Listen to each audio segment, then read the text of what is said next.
think again. If you think the beauty industry can't look after the planet, I've got something so exciting for you.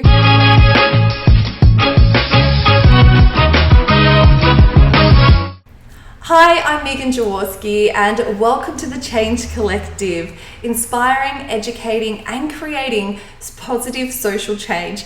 And I'm really excited today because we're sitting here in a hair salon, and no, I'm not getting my hair done on camera for you. Instead, I have got wonderful Lauren, and she is from Haize Hair. The reason why this interview is very special is because you might think that certain business industries can't become sustainable. Well, Lauren is here to share with you how she turned her salon to becoming 95% sustainable, which I think is remarkable. I'm not going to say anything more in this introduction apart from Lauren, welcome so much to the show. It's so nice to have you here. Thank you. Thanks for having me. Oh, you're welcome. Now, Lauren, you run this own hair salon, you own it. What made you decide to turn it into a sustainable hair salon?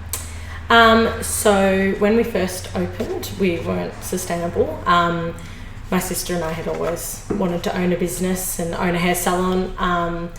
So we'd been open 18 months, I think, when we sort of the whole time had been very aware of obviously the waste coming out of the salon, chemical excess and so much foil, as you can imagine, just going straight into landfill, and we were very conscious of trying to figure out what we could do about that. And then we learned about sustainable salons through Instagram. Oh wow. And that's how I found you too. Yeah. Social media, I it's know, powerful. It sure is. And then we learned a bit more about it, and that it means we can become 95% sustainable, and it was a no-brainer. It was something we had to be a part of. That's fantastic. So can you share with us what that actually looks like on a day-to-day basis? You're running this hair salon. What is the difference between a salon that's not sustainable and you, for example? So we have 5 separate bins. So we have to separate everything into cardboard, plastic, excess chemicals, foil and hair. And everything then gets separated so that it can then be repurposed and recycled. Some of the things that they do with this stuff is just amazing. Foil can get reused literally infinite amount of times. It can just be melted back down and made into more So foil. is that what you send it off is to a place that then melts it back down and turns it back into foil? So, that's amazing. So they then sort through, so we separate and then they sort through it again. And then, so then they have the facilities to melt down the foil, and they actually have a company that makes more foil for hair salons. The excess chemicals get made into grey water for roadworks. Plastic gets made into outdoor furniture that you would come across in playgrounds and that kind of thing. That's awesome. My personal favourite, I think, is the hair. Just little snippets of hair gets collected, and they make them into these giant stockings that are called hair booms, and they get sent around different ports around Australia, and they help soak up oil spills in Australian waters. See, that's why I had to interview you, is when you told me that through Instagram, I was just, no, people use hair and you send them to a company that then turns them into giant stockings? That then soaks up oil spills in the ocean. It's just incredible what they can do. Isn't it remarkable? So these 5 different elements, 5 different bins that you have, everything you're doing, you're consciously aware of this, including the chemicals, everything. I think that's remarkable. And so why aren't more salons doing this then? I think just not everyone is aware that it's available. Well, now they are. So if you run a hair salon or if you have a hairdresser, let them know about sustainable salons. That is the goal. In an ideal world, every salon would be a sustainable salon. Like, why wouldn't you be, really? Well, yeah, exactly. So does it cost more? So they work out an average of how many clients we have, and they charge us $2 per client, and we charge our clients a $2 green fee. And what does a $2 green fee I love that. Yeah. And then that then covers those 5 bins getting then distributed to the different companies that actually do what you've said that they do. Is that what it covers? Yeah. It's not a not-for-profit organisation. Some people do think it is, which it isn't. So they're still a company. Yes. They have wages. But they're such an incredible company that they hire a lot of people with disabilities in their warehouses. So it just helps cover wages. And the company Sustainable Salons that you're talking about. Yes, Sustainable Salons. Yes. So, I just think that's incredible. And you know, I think that more companies, you don't need to be a not-for-profit or a charity to do good in this world. And you are allowed to make profit and benefit the environment at the same time. Because why is it that only companies that exploit the planet and exploit people get to profit from that? Exactly. It's ridiculous. Yeah, it is. So I think that's really, really great. So in starting up a business, and in the beauty industry, it's highly competitive, and I know that it can take its toll on us, on business owners, mentally and emotionally. And so as a business that is really conscious of environmental issues, how do you stay on top of things with your mindset? I think it's just very important to make home time. Yeah. Leave work at work. I'm very lucky that I have an incredible business partner who we can bounce ideas off. We have very different strengths, so we bring different perspectives to the business. So I'm very lucky in that perspective, but I think just making sure that you keep work at work, and if that does mean staying back an extra hour to keep on top of things, do that rather than go home and do it, because then you'll end up doing it for 4 hours at home. Yeah, exactly. And I think when you have that division of space, and there's a lot of people that might be watching that work from home, you can still do this by what we call anchoring a space. And what that means is you have a separate location for where you do your work to where you play with the children or cook dinner, because then that way you know that when you leave that space, you're no longer in work mode. You are now in whatever that mode may be, relaxation, family time, that kind of thing. So I think that's really important. And give yourself set work hours as well, even if you are doing it from home. Give yourself set work hours, otherwise again you just end up going till midnight, and it's not healthy for anybody. No, and I completely agree with this, because I have fallen into the trap of not having these set work hours, and it did impact. I didn't realize how much it was impacting me until I switched off over Christmas time, and then I realized the impact that it had on my family, on my marriage, on my life in general.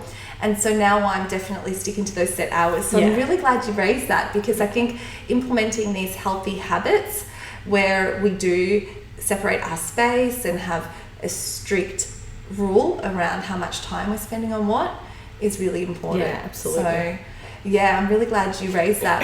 And I'm also curious, if people are interested in attending a hair salon that is sustainable, that does care about the planet and the environment, where can they go if you're in Melbourne? Because Haize Hair is in Melbourne. So where can they go to find you? So we're on Tennyson Street in Elwood.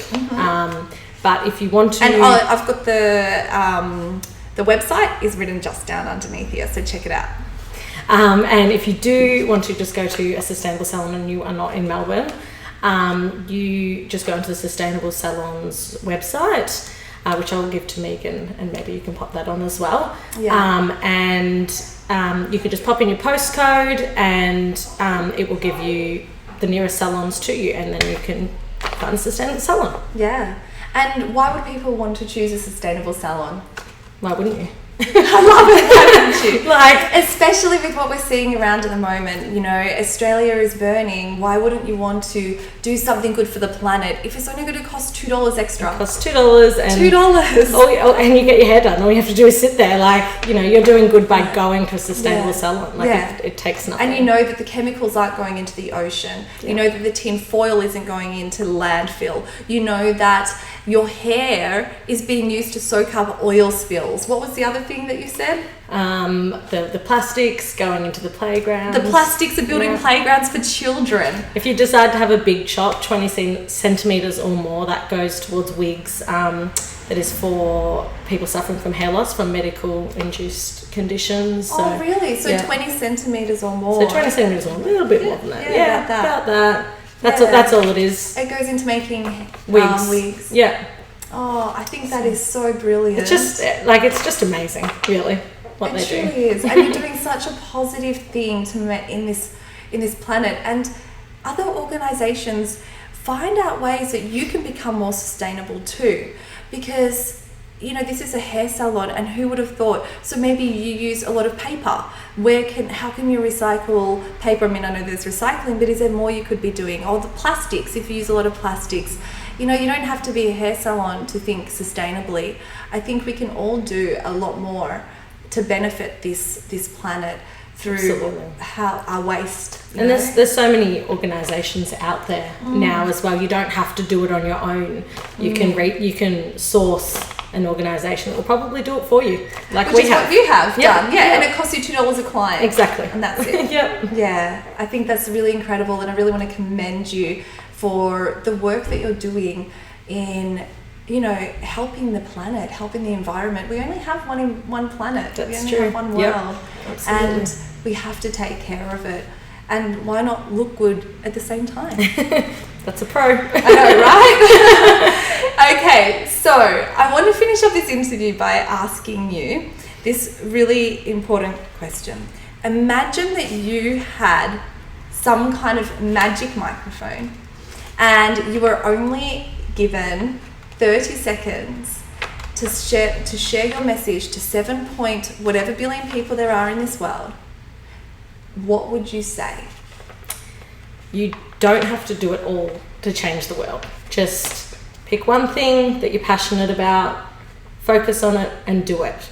If every single person in the world does one small thing, we would easily change the world. I love that.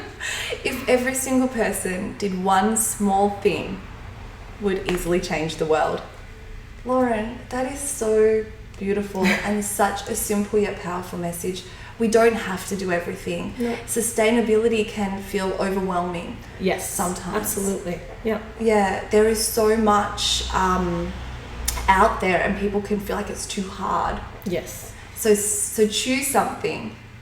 Yeah, and just do it. Yep. I love that, and I trust that you do too. Is there anything else that you would like to share with people? I think, as I said, if everyone can just do one little thing, even if it is just going to a sustainable salon, whether it be ours or any sustainable salon, just do it. Like, it's not much. It just everything makes a difference. So yeah, just do it.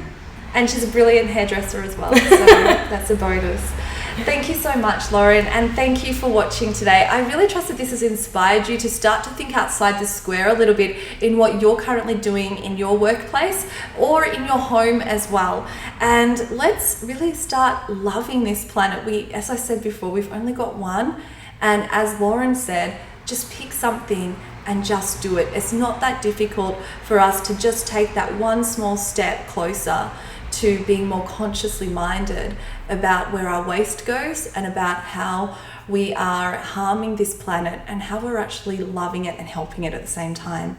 So I really would love to know, and I know Lauren would love to know as well, what is one thing that you are going to implement and take action on straight away from watching today's episode of the Change Collective? If you could share that, comment below and share it with us, we'd love to know so we can encourage you to take action and do that thing. Also, if you believe that you have got a friend or a business that you know of that would benefit from watching this, share it with others. Spread this message. It is too important, especially with what we're going through in Australia at the moment, for you to keep to yourself. So, thank you so much for watching the Change Collective. Please be kind to yourself and each other. My name is Megan Jaworski, and I look forward to seeing you again next time. Bye.